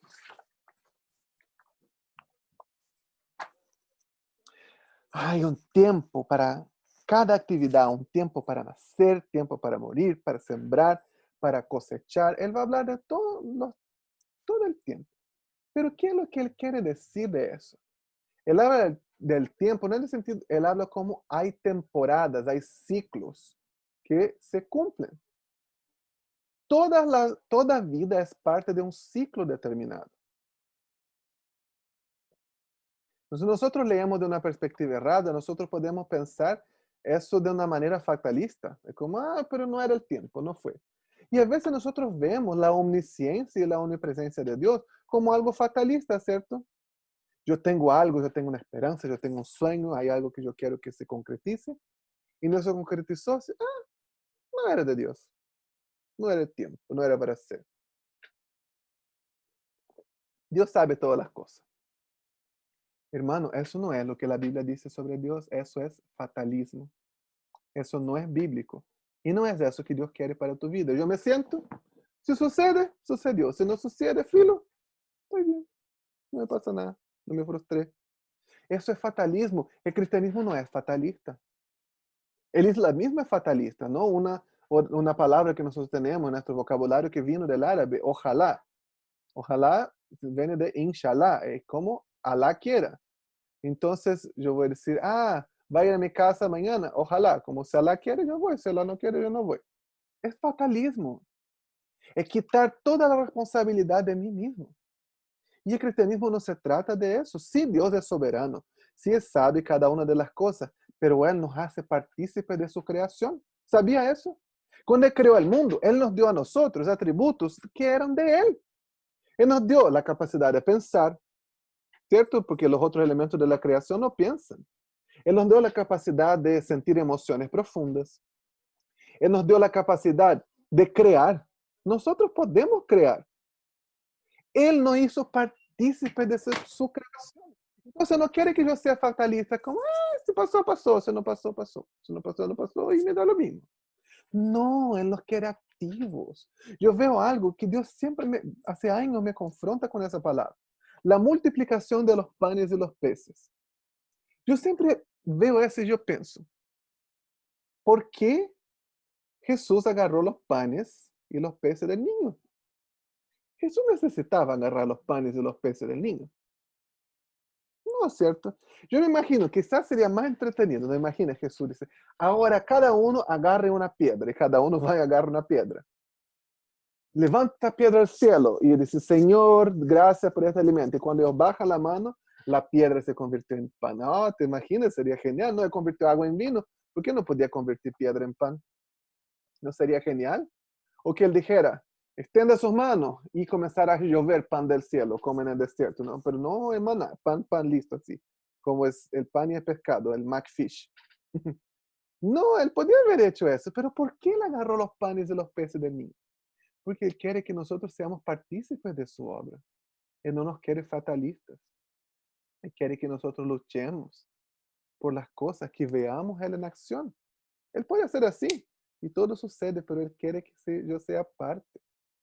Ese texto no está hablando de una manera fatalista. No era para ser, ay, no era el tiempo. A mí me carga cuando dicen eso, cuando hablan las cosas de manera fatalista. O cuando te pasa algo mal, no un percance. Ay, me da una rabia cuando sucede eso. Te pasa algo malo y llega alguien, a los que aman a Dios, todo le ayuda bien. Uy, pero me da una rabia. De verdad, me da una ganas de forrarle a uno. No es eso lo que el apóstol Pablo quiso decir. No quiero decir, las cosas malas que te pasen, Dani. No, no es fatalismo. Está hablando de su autoridad, está hablando de su poder. Y en esa parte de Eclesiastés está hablando que hay una temporada para todo. Hay ciclos que se cumplen. Y nosotros no sabemos. Aquí preguntan en el chat, ¿y qué pasa con la voluntad de Dios? La voluntad de Dios es que nosotros seamos partícipes de sus planes. Nosotros no somos marionetas en las manos de Dios. Él sí ya sabe. ¿Sabe lo que pasa? Es que nosotros a veces queremos ser Dios y queremos entender las cosas de Dios desde una perspectiva humana. Y yo no lo puedo entender. Muchas veces uno cuestiona, ¿no? Y dice, ay, pero ¿qué será? No sé, ¿era voluntad de Dios? No era, yo pensé que era. Las cosas, yo no lo puedo ponderar en mi perspectiva porque yo estoy aquí, pero Dios está en su alto y sublime trono. Él tiene otra perspectiva. Y yo no necesito entender todo, yo necesito aceptar que Él es soberano y más grande que yo, que sus pensamientos son más altos que mis pensamientos, que su voluntad es superior a la mía. Ese texto está hablando de tiempos, de ciclos. Hay ciclos que suceden y se cumplen y son parte de la vida. Yo no puedo quedar siempre añorando, ay, lo que pasó. Ese tiempo pasó, el tiempo de plantar pasó. Ahora es tiempo de cosechar. No lo mire de una perspectiva fatalista. Y él de la misma manera habla que los tiempos de Dios, las temporadas de Dios, yo no las puedo entender. Hay un versículo que me gusta mucho, que es Eclesiastés 3:14. Dice, también sé que todo lo que Dios hace es definitivo. No se le puede agregar ni quitar nada. El propósito de Dios es que el ser humano le tema. ¿Qué es lo que está diciendo? Los ciclos, los tiempos, las sazones comienzan y terminan. Y el ser humano no debe cuestionar eso, sino debe entender que los tiempos de Dios son perfectos. Aceptar su voluntad y vivirla. Y eso hace parte de los propósitos eternos de Dios. A mí especialmente me gusta mucho esta palabra. Cuando en el año 2009 yo primero llegué a Chile, este año yo conocí a Daniela, mi esposa, allá en la base de Jucún en Pichilemu. Y bueno, nos hicimos amigos, me empezó a gustar. Y yo terminaba la escuela de estudios bíblicos que estaba haciendo en diciembre, iba a volver a Brasil. Y mis planes eran volver en marzo a Chile, a hacer la escuela de consejería. Y yo oré y pregunté a Dios, Dios, ¿qué hago? ¿Yo tengo que hablar con ella o no? Con Daniela, con mi esposa. Y Dios me dio esta palabra, Eclesiastés 3:14.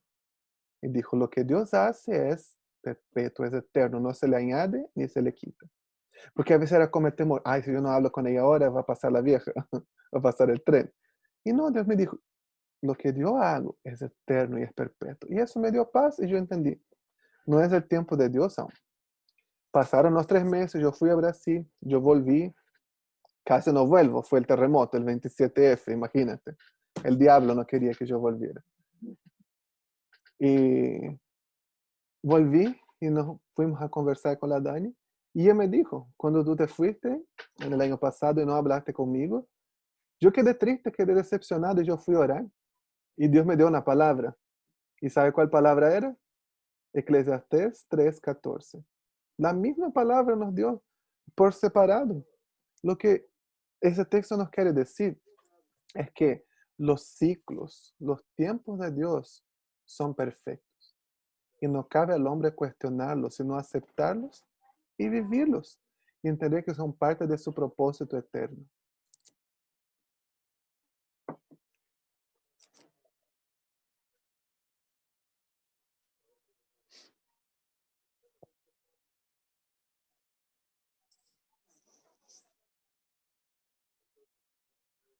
Después él va a comenzar en esa misma parte a hablar de los contrastes entre el justo y el malvado.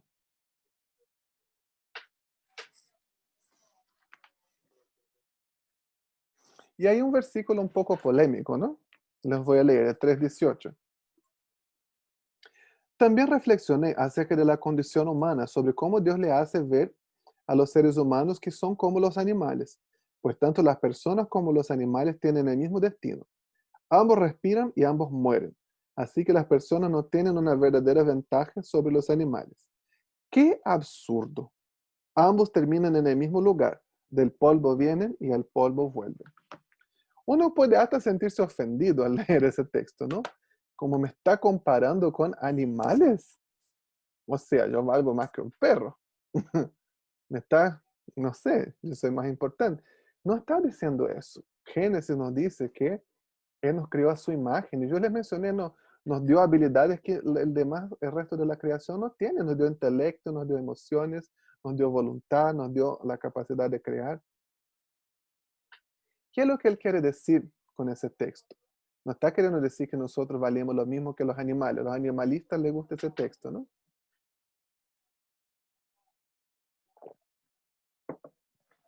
Lo que él está hablando es sobre la perspectiva de la muerte, de que todos van a morir, los hombres y los animales.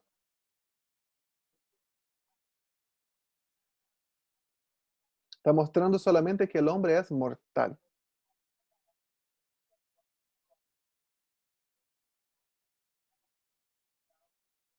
¿Y qué es lo que él quiere apuntar en esa parte? Es la soberanía de Dios. Nosotros no podemos hacer nada por nuestra vida futura. Solamente podemos aguardar el juicio de Dios.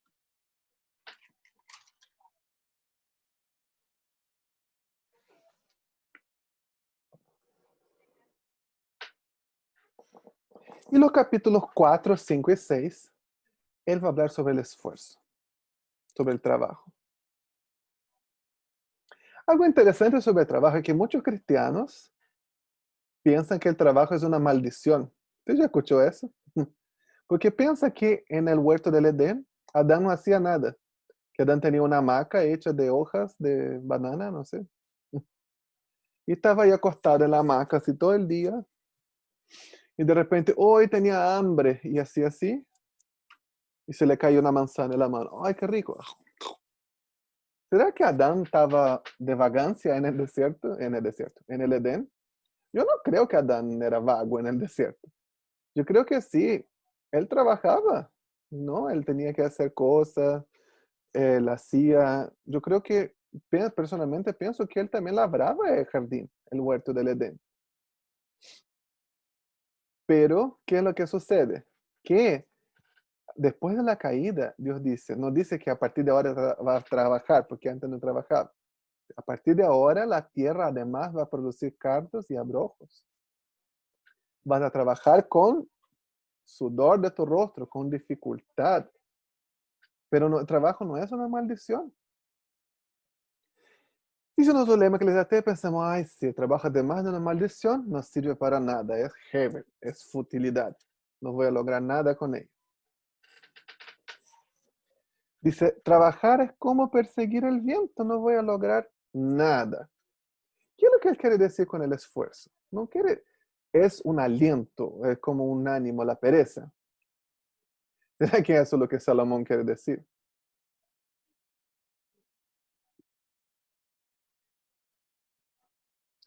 Él está hablando más sobre la motivación por el esfuerzo. Y la imagen que quiere mostrar ahí es el egoísmo. ¿Por qué yo me estoy esforzando? Como decimos en Chile, ¿no? ¿Por qué me estoy sudando la gota gorda? ¿Para qué? Porque yo quiero comer bien, porque yo quiero tener cosas, porque yo quiero tener un estatus, porque yo quiero... ¿Es por eso que yo me estoy esforzando? Si es por eso, es vanidad. Es hevel, es egoísmo.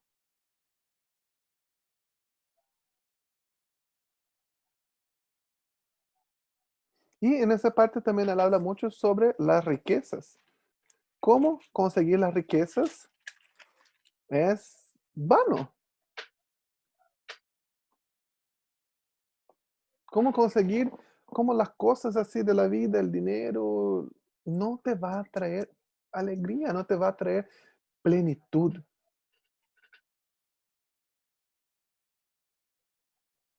Las riquezas son vanidad. Esforzarse por conseguir las cosas para uno mismo es vanidad. ¿Para qué nos esforzamos nosotros? ¿Para qué son tus esfuerzos? Estoy diciendo que es malo tener cosas, no es malo tener cosas. Pero con tu trabajo, con el sudor de tu rostro, ¿para qué es? ¿En qué inviertes eso? ¿En las cosas eternas o en las cosas pasajeras? ¿O en Hebel? A mí me da dolor ver a veces algunas cosas, ¿no? Yo no quiero, por favor, no me malentienda, entrar a criticar nada, no quiero entrar a criticar los motivos o las intenciones de nada. Pero pensemos, gran parte de nuestras iglesias evangélicas, la mayor parte de sus entradas, ¿en qué se invierte? Se invierte en la construcción de templos, en comprar equipos de sonido, se invierte en pintar, en mantener las cosas limpias, armadas. Y no estoy diciendo que sea malo, pero todo el esfuerzo, todo el trabajo, ¿para qué es? En las cosas terrenales, en las cosas que pasan. ¿Y cuándo se invierte? En las cosas que no pasan, en las cosas que son eternas, en las personas. Es errado invertir. No, nosotros necesitamos lugares, necesitamos templos, necesitamos... Todas esas cosas son importantes. Pero a veces la prioridad está solamente en eso. Y yo hago lo mismo con mi vida. Yo trabajé. Oh, este mes, no sé, tuve un poquito más de dinero, este mes me sobró un poquito de dinero. ¿Y qué es lo que yo hago con él? Ah, voy a comprar un celular. Voy a comprar el último modelo. Voy a arreglar eso. Voy a hacer una cosa. Terminé de pagar el celular. Hay cupo en la tarjeta. Ahora voy a comprar una computadora. Ahora voy a hacer eso. Ahora voy a hacer un viaje. No son cosas malas. Pero solamente buscando una y otra cosa y otra cosa. Y eso es heaven. Y nosotros a veces buscamos solamente esas cosas. Invertir nuestra vida, nuestro tiempo en las cosas que pasan.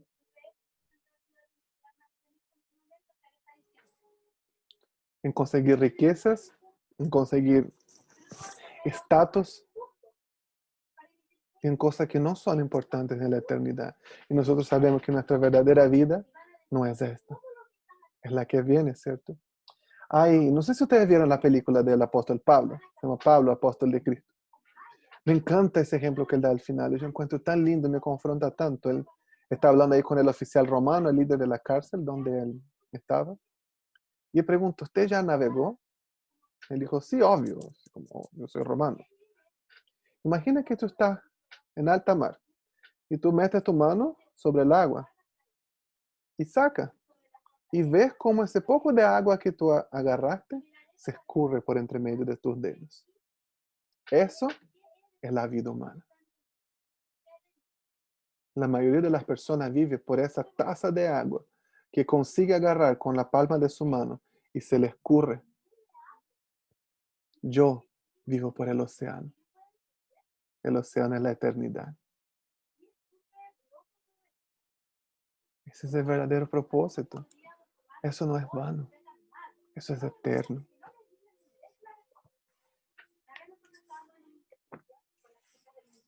¿Por qué nosotros valoramos tanto las cosas, ¿no?, que son de este mundo?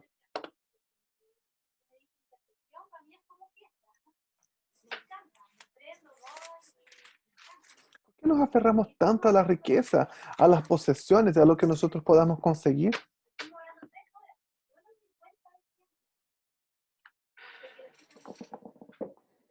A veces encontramos esas cosas tan importantes.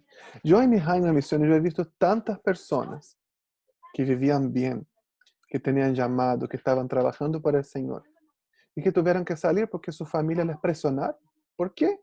Porque tenían que tener un trabajo normal, porque tenían que tener un título, porque tenían que tener cosas, porque tenían que tener casa, tenían que tener un auto, tenían que hacer cosas. ¿Y dónde están hoy día? Perdidos, lejos de Dios.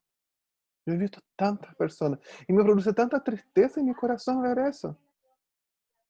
Personas que estaban en una amistad íntima con Dios, que predicaban, y la familia les presionaron, les presionaron, les presionaron, salieron y están apartados de Dios. Y yo les puedo contar tantos ejemplos, tantos ejemplos.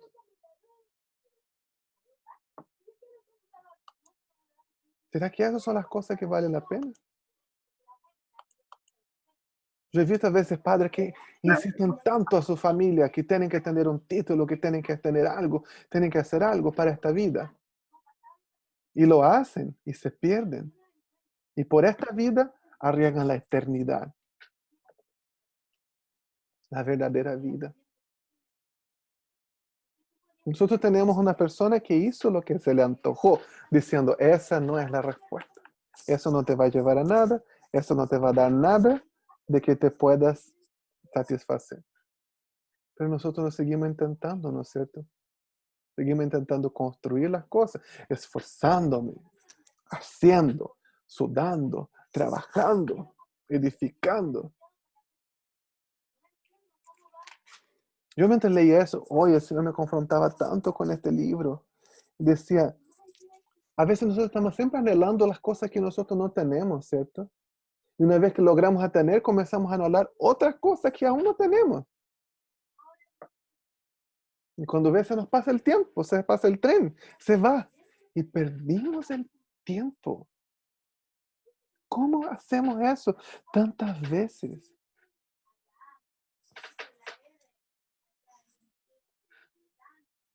La próxima parte del, del libro, del capítulo 7 al 10, él va a hacer varios contrastes y comparaciones. Él va a comparar el sabio con el necio, él va a comparar el justo con el injusto. Entonces, el del 7 al 10 va a utilizar mucho la herramienta de los contrastes.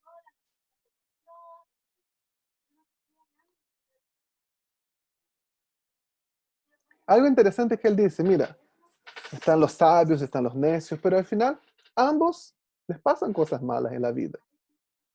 Y uno piensa, bueno, pero eso es quizá un poco opuesto a lo que dice Proverbios, ¿no? Proverbios nos dice, teme al Señor y te va a ir bien, hace eso y va a ir bien. Y a veces nosotros pensamos que la literatura sapiencial son promesas, ¿sí? Es como, hace eso y te va a ir bien. Da el diezmo y Dios te va a dar el doble. Da ofrenda al pobre y Dios te va a proveer y nunca te va a faltar nada. ¿Hay verdad en eso? Obviamente que hay verdad en eso. Pero no son promesas.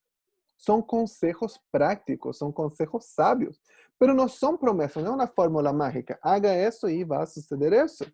No, no se está hablando de eso. Se está hablando de consejos prácticos para una buena vida. Una persona que no tiene vicios, que no tiene adicciones, una persona que ayuda al pobre, que ayuda al huérfano, a la viuda, es una persona que probablemente va a tener una vida, una finanza mejor que una persona que se la farrea. Obviamente, son consejos sabios, pero no es una promesa. Puede ser que a esta persona le suceda algo que pierda todo, que quede en la calle. Y él está diciendo eso en el libro, entonces al final también es sin sentido. También es Hebel. Y uno lee esa cosa y dice, oh, ¿qué esperanza tengo yo entonces? Mejor ser necio. No es eso lo que él está diciendo. Él está diciendo que no espere que solamente van a suceder cosas buenas a los sabios y a los justos. Ambos van a morir. Ambos van a tener luchas en su vida. Pero es parte del propósito del Señor.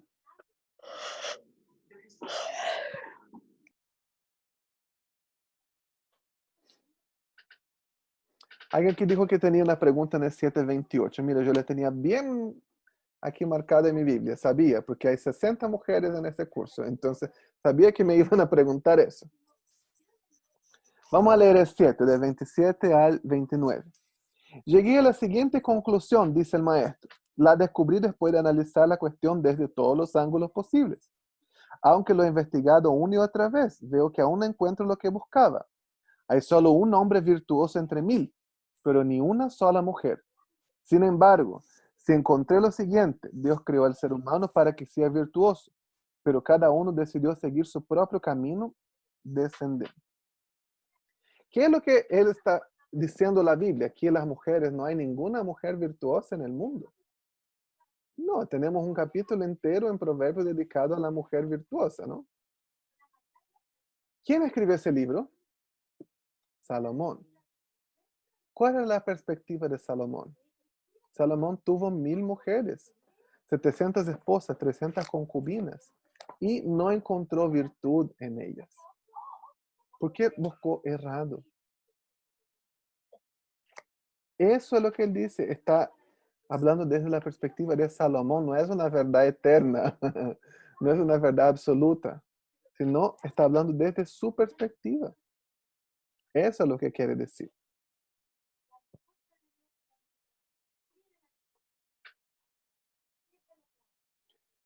Aide, ¿tiene una pregunta o levantó la manito sin querer?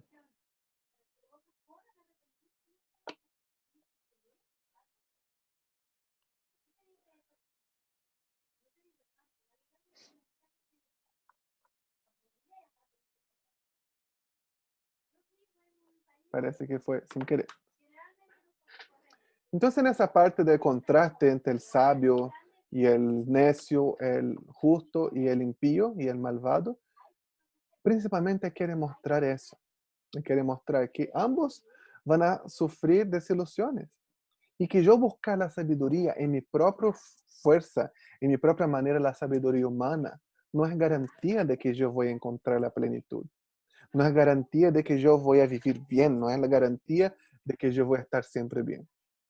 Porque las cosas, la muerte va a llegar a los sabios y a los necios, a los justos y a los injustos.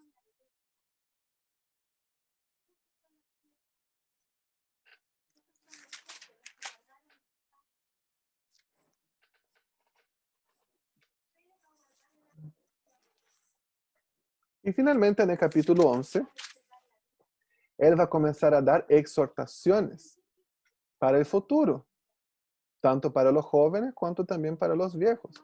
Y si nosotros vemos el capítulo 11 y 12, yo les dije que observaran los imperativos, ¿cierto? Hay muchos imperativos. Envía, coloca, siembra, disfruta, haga, no se pierda, recuerde, no dejes, preocúpate, mantenga, acuérdate.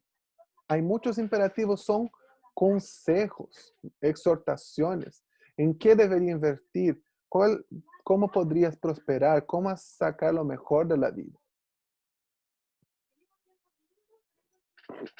Y en cada una de estas secciones, él siempre llega a la misma conclusión. En el 12:8, nada tiene sentido, dice el maestro, ningún sentido en absoluto. Todas las partes él va a llegar. He observado eso al final, una conclusión, pues nada tiene sentido en absoluto. Y si nosotros pensamos eso, mucho, pero ¿cuál es el final del libro entonces? ¿Qué es lo que él quería decir? ¿Cuál es el significado de la vida? La semana pasada, antepasada, yo le mencioné en algunas clases que yo estoy enfrentando algunos problemas de salud. Se están haciendo algunos estudios y con dolores articulares.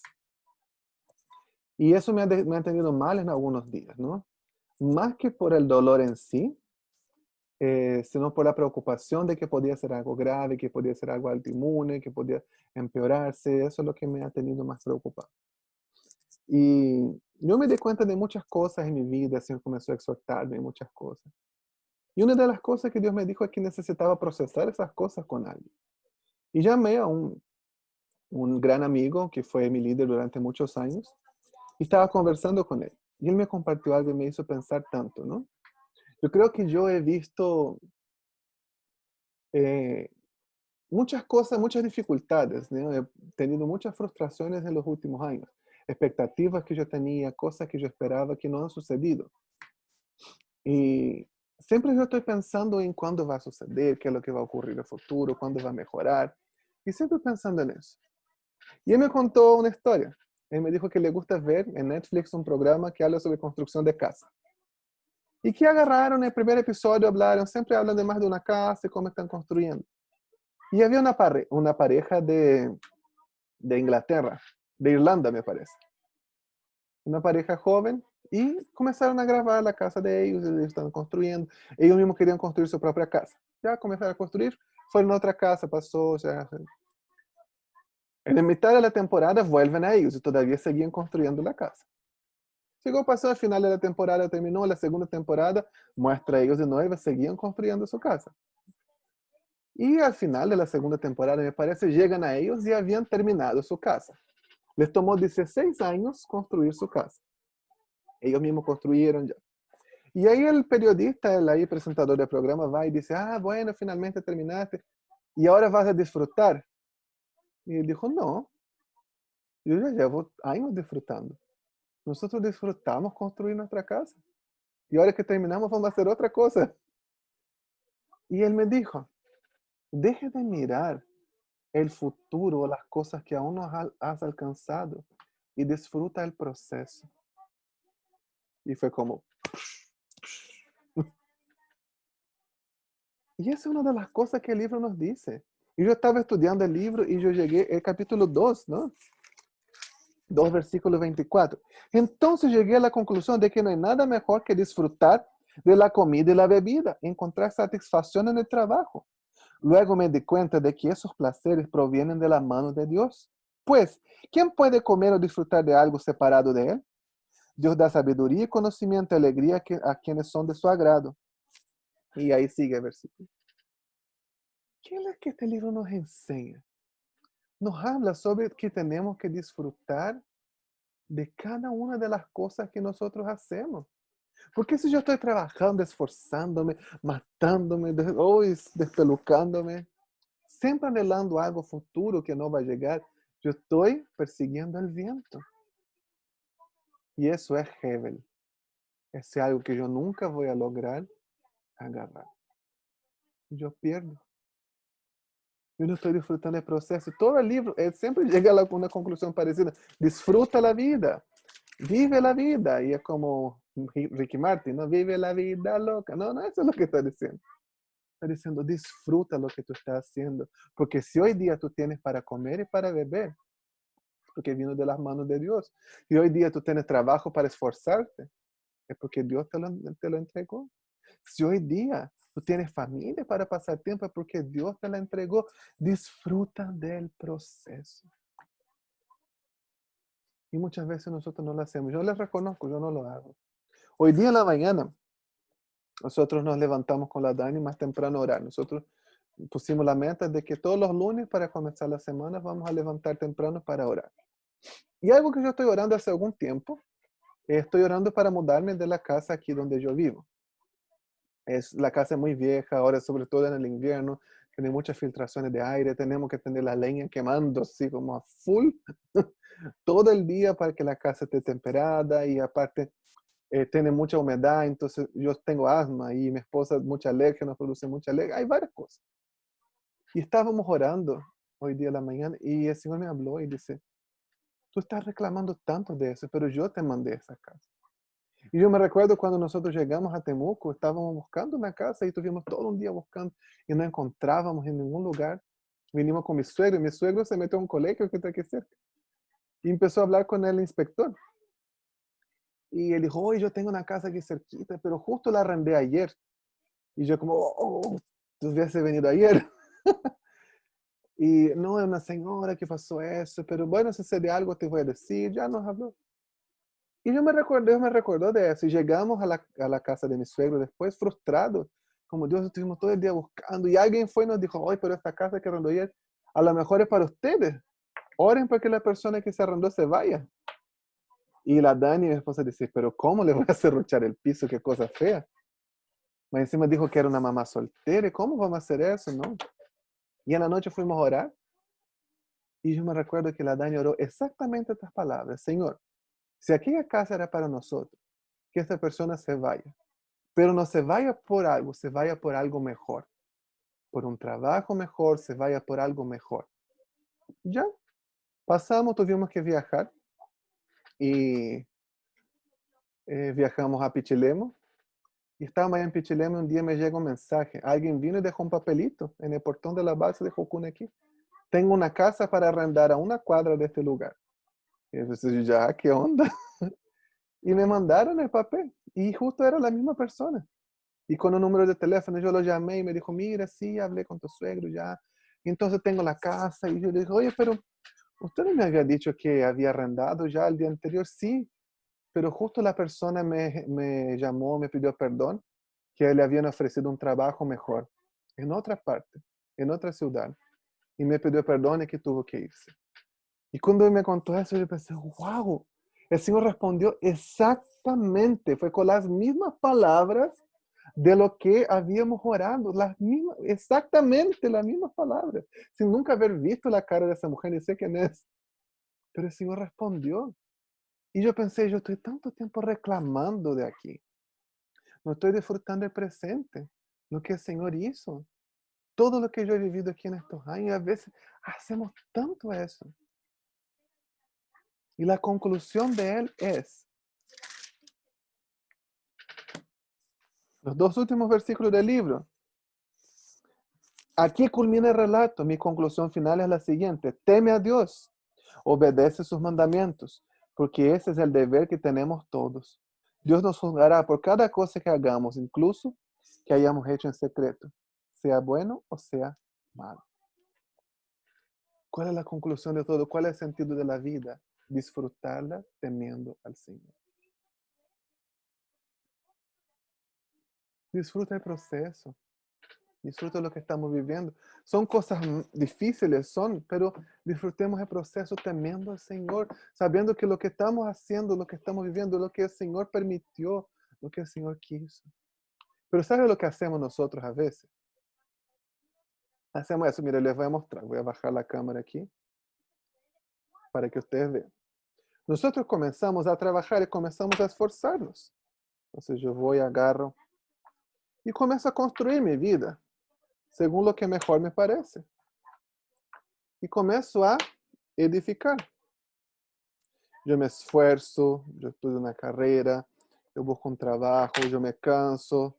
Hoy estoy con síndrome de pánico. Bueno, no importa, pero yo estoy edificando, me estoy esforzando, yo necesito ser alguien en la vida, necesito riquezas, una casa, un auto, necesito viajar, necesito conocer París.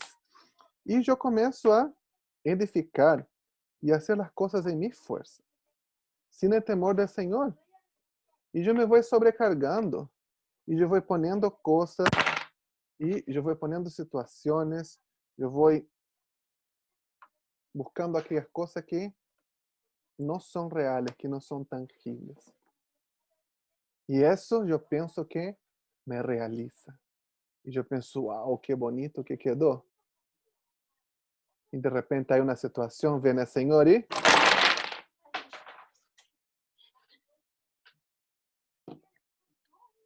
yo me quedo mal. ¿Y por qué?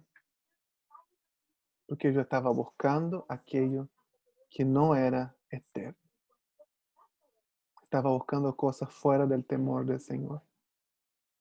Estaba anhelando, añorando cosas que no eran para mí. Él está diciendo en el libro que el trabajo es malo, que las riquezas son malas, que la familia, los placeres son malos. No. Pero buscar esas cosas sin temer a Dios nunca me va a satisfacer. Y hacemos eso también con las cosas del Señor. Ojo.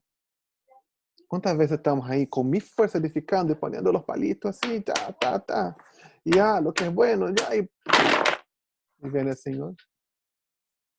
Porque a veces en la iglesia, en las cosas cristianas también, estamos haciendo cosas esperando encontrar satisfacción en la religión. Tenemos que temer al Señor. En su temor vamos a lograr disfrutar. En su temor vamos a lograr vivir lo que Él tiene para nosotros. En su temor vamos a encontrar plenitud.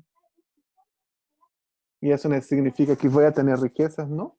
Si las tengo, que las disfrute. Si no, disfruta el proceso. Disfruta la vida. Ahora, quería terminar esta clase pensando en que nosotros podamos meditar algunos minutos. ¿Cuáles son las vanidades de tu vida?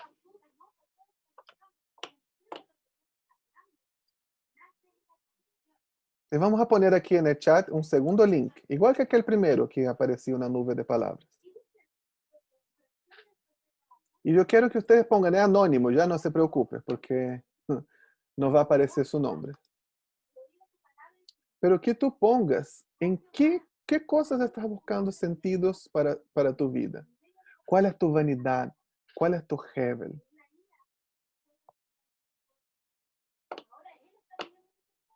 Ponga ahí. ¿Qué estás buscando? Y que nosotros podamos contemplar eso y ver, wow, no es eso lo que yo debo buscar. No es eso realmente, eso es vanidad. Ya está ahí en el chat el link, ¿puede abrirlo?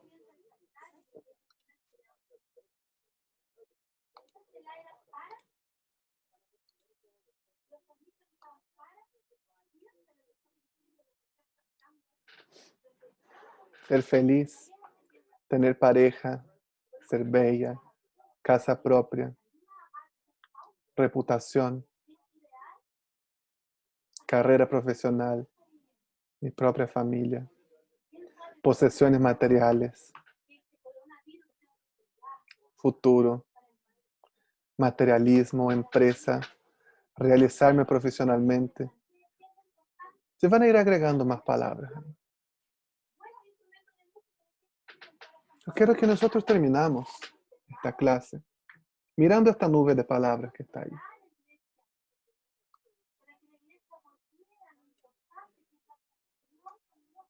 Todas esas cosas que están ahí no son malas, pero sin el temor de Dios, disociadas de Dios, son vanidad, son Hebel. Van a pasar por nuestra vida, por nuestras manos y se van a desvanecer. Yo he visto personas llegar al final de su vida y decir, corrí detrás del viento. Pensé que viví lo que era importante, pero no era importante. Yo pensé que me traería plenitud, llenura, pero no lo trajo. Yo tengo un amigo, una gran amiga, una persona que yo quiero mucho. Ella estaba en nuestra misión trabajando, tenía tantas dificultades, pero había una familia que la amaba, que la apoyaba. Y ella quería mucho tener una familia, ella nunca tuvo una familia. Y quería tener una familia, apareció una persona que gustaba de ella. Mucha gente le aconsejó, calma, ora, pone delante de Dios. Ella no lo hizo. Ella buscó, al final en contra de todo lo que le dijeron, le aconsejaron, se casó, tuvo un hijo. Y una vez ella vino a mi casa y dijo, antes yo no tenía nada. Yo no tenía dinero, no tenía una familia, no tenía posesiones, no tenía sueldo, pero yo era tan feliz. Hoy en día trabajo, gano mi plata, pero soy infeliz. Terminó separándose. Hoy día está trabajando, criando a su hijo sola. A veces buscamos esas cosas y no son malas en sí mismas, pero no las aparte del Señor. Que el temor del Señor te guíe en cada decisión de su vida para poder tener una vida de plenitud. Y que el Señor nos enseñe a disfrutar el proceso, que a veces cuesta tanto, ¿no? Que el Señor nos enseñe a disfrutar el proceso. No solamente estar mirando el futuro, a lo que yo no tengo, a lo que yo aún no alcancé. Ayúdanos, Señor, a disfrutar el proceso, a comer, a alegrarnos, a tener la familia, a estar con los amigos, a disfrutar de las cosas que nos da, porque ahí mismo el libro dice, no podríamos tener si nos vinieran de las manos del Señor. Que podamos contemplar la vida y entender que sin Él todo es pasajero y transitorio y nunca nos vamos a poder agarrar ni tomar en nuestras manos. Pero con Él vamos a poder disfrutar y encontrar la plenitud. Es difícil. Yo les confieso, a mí me está costando mucho. El Señor, a través de esa pandemia, de la situación de salud que yo estoy enfrentando, me está confrontando tanto, tanto con mis motivos, mis intenciones, mis motivaciones, con las cosas ministeriales que yo anhelo, ¿no? Pero sin Él, todo es Hebel, todo es un vapor y no nos va a satisfacer. Oremos. Señor, yo te doy gracias por este libro tan hermoso, Señor, que es el libro de Eclesiastés. Nos hace pensar y meditar tanto en la vida. Señor, nos ayuda a temerte a ti y buscar aquello que realmente es importante. A contemplar la vida desde una perspectiva eterna. Nos ayuda, Señor. Señor, pone personas claves en nuestra vida que nos bendigan y nos ayudan a ir al lugar correcto, a la perspectiva correcta. Aquellas cosas que realmente valen la pena. Ayúdanos, Señor, fortalécenos. Danos el temor y líbranos de correr detrás del viento. Líbranos de vivir esta vida bajo el sol de frustración. Sálvanos y nos ayuda a vivir en plenitud, con gozo en su presencia, disfrutando de lo que tú nos das y disfrutando del proceso. En el nombre de Jesús. Amén. Mientras lloraba me recordé una última cosa que les quiero compartir. Fue el año 2008, en 2006 yo hice mi EDE, mi escuela de discipulado en Trejucum, y el Señor me dijo que permaneciera ahí. Y yo pensaba en estudiar, en tener una carrera, lo que todo el mundo piensa, ¿no? Y todo el mundo decía, ay, es tan inteligente, ¿cómo no va a estudiar? Ah, soy inteligente. Y yo viví 2 años en la misión, 2006, 2007 y en 2008 fue un año muy difícil. Financieramente, en el apoyo de las personas, de la familia. Y llegó el fin del año 2008, yo estaba frustrado. Y yo estaba pensando en desistir, en salir de misiones, en volver a mi ciudad, a trabajar, a estudiar. Y fui a conversar con mi pastor, el pastor Rómulo Costa. Él ya no está más, está pastoreando otra iglesia, ya no está más en mi iglesia en Brasil. Nunca me voy a olvidar este día. Y él me preguntó, yo le conté, me escuchó todas mis frustraciones. Y me miró, ¿y sabes cuando te miran en el fondo de tus ojos así? Me miró al fondo de mis ojos y dijo, hermano, ¿qué tiene Dios para su vida? Yo le dije, pastor, yo estoy seguro que Dios me llamó a misiones. Ese es mi lugar. Pero es tan difícil, no tengo apoyo, no tengo dinero, está todo el mundo en mi contra.